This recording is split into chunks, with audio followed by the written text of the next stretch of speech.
ETF index mutual funds నేర్చుకుని stock మార్కెట్లో రాణించాలనుకుంటున్నారా? వెంటనే ఈ నెంబర్కి కాల్ చేయండి. నమస్తే, welcome back to Suman TV. Present మనతో పాటు ఉన్నారు TEDx speaker, legendary award winner in real estate, realtor oxygen founder and CEO doctor Nandi Rameshwar Rao గారు. నమస్తే సార్. నమస్తే. సార్, ఓన్ హౌస్, సొంత ఇల్లు అనేది ప్రతి ఒక్కరి కల కదా. మరి అగ్రిమెంట్ ప్రకారంగా టైంకి గనక బిల్డర్ హ్యాండ్ ఓవర్ చేయకపోతే మనకు ఉండేటువంటి రైట్స్ ఏమన్నా ఉన్నాయా? అసలు ఒక్కసారి మనం రెరా యాక్ట్ 2016 రైట్స్ గురించి మాట్లాడుకుంటే, మన నష్టపరిహారంగా ఒకళ్ళు చెప్పిన టైంకి ఇవ్వకపోతే మనకేమన్నా పరిహారం చెల్లించే ఆ హక్కులు కానీ అవన్నీ ఒక్కసారి. రెరా అనేది చాలా good initiative both central government and state government. So central government format కనిపెట్టి స్టేట్ గవర్నమెంట్ మీ రూల్స్ ప్రకారం, మీ లోకల్ రూల్స్ ప్రకారంగా చేసుకున్నాను. రెరా ముఖ్యంగా 3 విషయాలు మాట్లాడతారు, 3 కోణాల్లో. ఒకటి బిల్డర్ కోణం, ఒకటి ఏజెంట్ కోణం, ఒకటి బయ్యర్ ఆర్ ఇన్వెస్టర్ కోణం. బిల్డర్ అంతకుముందు ఏం చేసిన, రెరా లేనప్పుడు డబ్బులు కలెక్ట్ చేసి సగం ఇక్కడ పెట్టి సగం వేరే దగ్గర ఎక్కడో పెట్టేవాడు, వేరే ప్రాజెక్ట్ వల్ల పర్సనల్ ఎస్టేట్ బిల్డ్ చేసుకుని అంతకుముందు.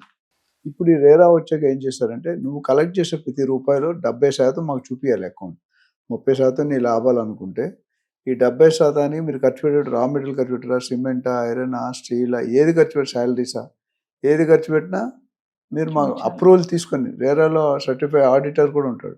సో ఆడిటర్ సర్టిఫై చేసింది ఎస్క్రో అకౌంట్ అని ఉంటాయి, డబ్బులు జాయింట్ అకౌంట్. ఎస్క్రో అకౌంట్ నీకు మీ అనుకుంటే నువ్వు ఒకదాన్ని సైన్ చేస్తే డబ్బుల్లో, అట్లా ఎస్క్రోలో 2 ఉంటారు జాయింట్ అకౌంట్. సో 2 అంటే ఒకళ్ళు బిల్డర్ తరపున, ఒకడు రెరా తరపున. సో వాళ్ళు సైన్ చేస్తేనే డబ్బులు వస్తాయి. సో వాళ్ళు జస్టిఫై చేయకుండా అయితే డబ్బులు ఇచ్చారు, తెలియకుండా ఖర్చు పెడితే జరిమానా వేస్తారు, అయితే జైల్లో పెడతారు, లేకపోతే 10% అయితే ప్రాజెక్ట్ కాస్ట్ పెనాల్టీ వేస్తారు. ఇది ఫస్ట్ రూల్. సెకండ్ది, మీరు సేల్ అగ్రిమెంట్ ఇస్తారు, సేల్ డేట్ ఇస్తారు. ఆ సేల్ అగ్రిమెంట్ అనేది ఫార్మాట్ డిజైన్ చేశారు రెరా వాళ్ళు, ఆ ఫార్మాట్లో ప్రకారమే ఇవ్వాలి. అంతకుముందు ఏమంటే one sided agreement, one sided FIR అంటాం కదా, వన్ సైడెడ్ అగ్రిమెంట్ అంటే బిల్డర్కి అనుకూలంగా రాసుకుంటే బయ్యర్ వాళ్ళకి అంత నాలెడ్జ్ ఉండదు, సంతకం పెట్టుకుంటే గుడ్డుగా పెట్టేస్తారు. ఇప్పుడు అలా లేదు.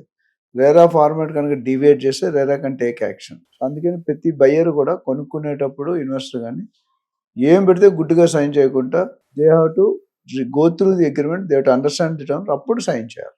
ఇది రెండోది. మూడోది, సేల్ అగ్రిమెంట్లో ఏదైతే నువ్వు కమిట్ అవుతాడు, బిల్డర్ ఏమంటాడు, నేను 5 సంవత్సరాల తర్వాత 3 సంవత్సరాల ప్రాజెక్ట్ ఇస్తాను, ఇవి ఇస్తాను అంటాడు. I will give flooring, I will give Finolex, I will give this that అని చెప్పి ఆ తర్వాత మార్చే అవకాశాలు ఉన్నాయి. ఎట్లా అంటే, మనం ఎలక్ట్రిసిటీ కేబుల్స్ అని, Finolex are equal. Finolex is top brand, మార్కెట్లో ఎక్కువ కాస్ట్ లేదు. ఫినోలెక్స్ చాలా లోకల్ మేక్స్ చాలా ఉన్నాయి.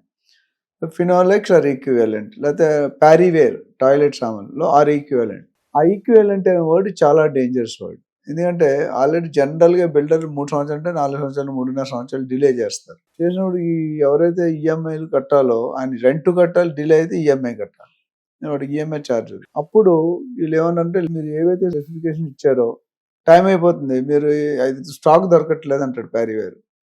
మరి ఏం చేయాలి? ఏదో ఆరు కంటే లోకల్ మేక్కి దానికి 50-60% తేడా ఉంటుంది. అంటే ఇది 10,000 అయితే అది 5,000 దొరుకుతుంది, కానీ 5,000 బాగా మెరుస్తుంది, బాగా షో ఉంటుంది. అది ఒక కండిషన్. అట్లనే అగ్రిమెంట్లో మనం టర్మ్ ఇస్తాం, 3 సంవత్సరాలు డెలివరీ ఇస్తాం, 2 సంవత్సరాలు డెలివరీ ఇస్తాం, టైం చెబుతాం. ఆ టైం కంటే 2-3 నెలల కంటే ఎక్స్ట్రా డివేట్ అయితే దానికి ఇంట్రెస్ట్ రేట్ కట్టాలి, పెనాల్టీ. ఇవి బిల్డర్ తెలుగు. అట్లనే బిల్డర్కి రేరా నెంబర్ ఉండాలి. అట్లనే బిల్డర్ ప్రాజెక్ట్ రేరా వేరు, బిల్డర్కి రేరా వేరు, 2 వేరు. చాలా మంది కన్ఫ్యూజ్ అవుతారు.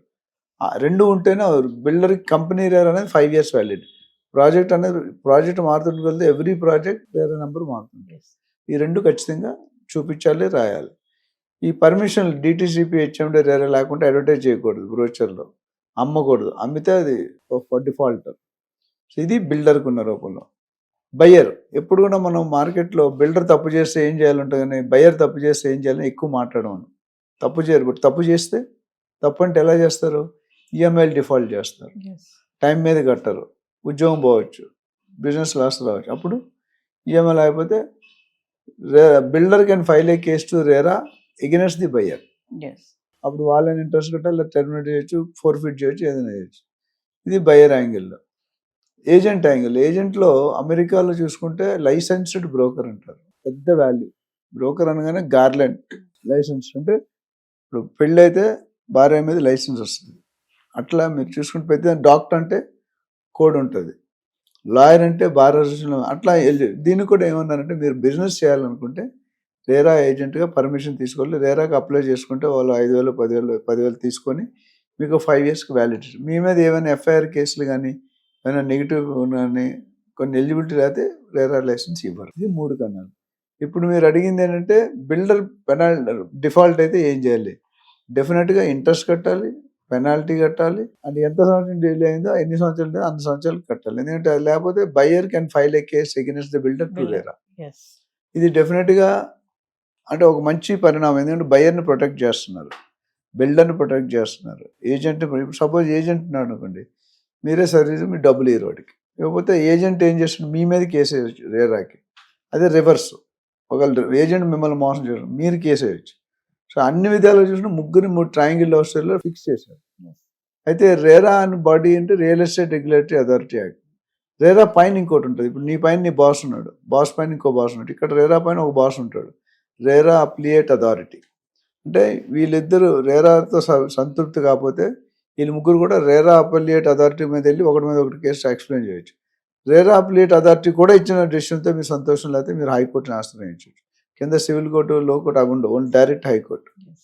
ఇది దీని పరిణామం. సో బిల్డర్కి తప్పు చేసిన అన్నిటి కూడా బయర్కి సొల్యూషన్ ఉంది. అంటే కేసు వేస్తే ఫైల్ చేసి మరి తీసుకోవచ్చు. ఇది మేజర్ సంబంధం. అంటే బిల్డర్ కి బయ్యర్ ఇప్పుడు ఎప్పుడైతే స్టార్ట్ చేస్తారో అగ్రిమెంట్, ఈ ప్రాసెస్ అనేది ఒక పేపర్ డాక్యుమెంటేషన్ లో ఉంటుందా ఇదంతా? ఇప్పుడు మీరు ఉంటుంది అదే చెప్పారు కదా, సేల్ అగ్రిమెంట్ అనేది డాక్యుమెంటేషన్, తర్వాత సేల్ డీడ్ అనేది ఫైనల్ రిజిస్ట్రేషన్. ఈ రెండిట్లో ఎక్కడైనా డివేట్ అయితే టైమ్స్ వస్తే అది కొద్ది ఇబ్బందుల్లోకి వెళ్తారు. సో ఇది చాలా ఇంపార్టెంట్. అండ్ బయర్స్కి బాగా ప్రొటెక్షన్ ఉంది, ఎందుకంటే ఎక్కువ కొనుగోలుదారులే మోసపోతున్నారు, బయర్స్ తక్కువ. సో రేరా అనేది ఏంటంటే ఒక రియల్ ఎస్టేట్ కోసమే సరిదిద్దిన క్లాజ్ అంటే బాడీ. సో వేరే యాక్టివిటీస్ చూడరు, ఇవే డిటీసీ కానీ ప్లాట్ కానీ. సపోజ్ ఇప్పుడు కేసు వేసిన తర్వాత రేరా వాళ్ళు 60 రోజుల్లో క్లియర్ చేయకపోతే రేరా అప్లియేట్ అథారిటీ కూడా వెళ్ళొచ్చు. అది 30 రోజులు, మొత్తం 90 రోజుల్లో కేసు సోకాలి. ఈ 3 డిలే అయితే high court answers, high court direct clause ఇచ్చి మీరు ఇమీడియట్గా సాల్వ్ చేయాలి, లేకపోతే మీద యాక్షన్. సో ఇన్ని పరిణామాలు ఉన్నాయి. Thank you.